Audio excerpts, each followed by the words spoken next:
We got to stop the gun violence. We got to make sure that, we protect the youth out here and stop the gang violence. It's not worth it. The home of the Island Boys was raided by a police SWAT team on Monday morning, where they arrested a childhood friend of the Florida rappers, 20-year-old Andrew James Thomas, who is suspected of murdering an 8-year-old girl. On February 4th, the young girl was murdered in a drive-by shooting while playing outside of her home. When the police were called to investigate, there were no suspects in sight and no arrests were made. 4 days later, with the help of an anonymous witness, the police raided the home of Island Boys rappers Kodiak Red and Fly Soulja, finding Thomas inside. When police raided the home, they found Thomas with a loaded gun and made an arrest, suspecting him of murdering the 8-year-old girl.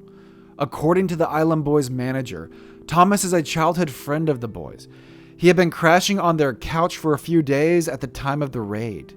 Allegedly, the Island Boys had no knowledge of the murder, their manager saying they knew him as a quiet kid and a good person. Kodiak Red allegedly cried at the police station when he found out about the charge. This is not the first time Thomas has been in trouble with the law. In 2019, he was arrested for armed robbery and charged with 6 years of probation. The Island Boys have not been implicated in the murder. A vigil was held for the victim of the crime days before the arrest, where her grandmother urged people to pray for justice for the deceased.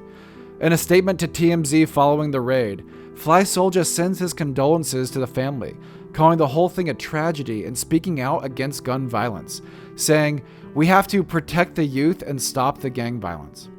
We got to stop the gun violence. We got to make sure that, we protect the youth out here and stop the gang violence. It's not worth it.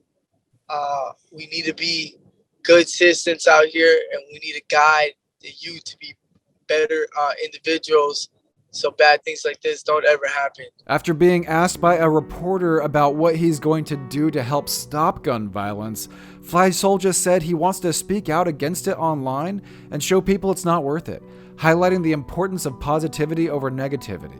He also says he'd like to help the family of the victim if he can get in contact with them. People can end up hurt, and that's the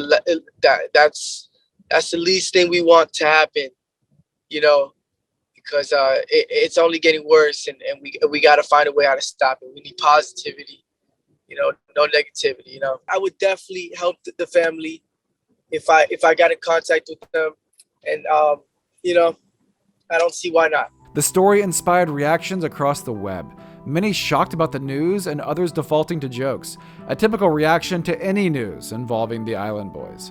There's still no clear motive for the drive-by, but more information is expected to come out as the case goes forward. Thomas faces charges of first-degree murder with a firearm, attempted first-degree murder with a firearm, and felon in possession of a firearm, as well as a probation violation charge related to his previous armed robbery attempt.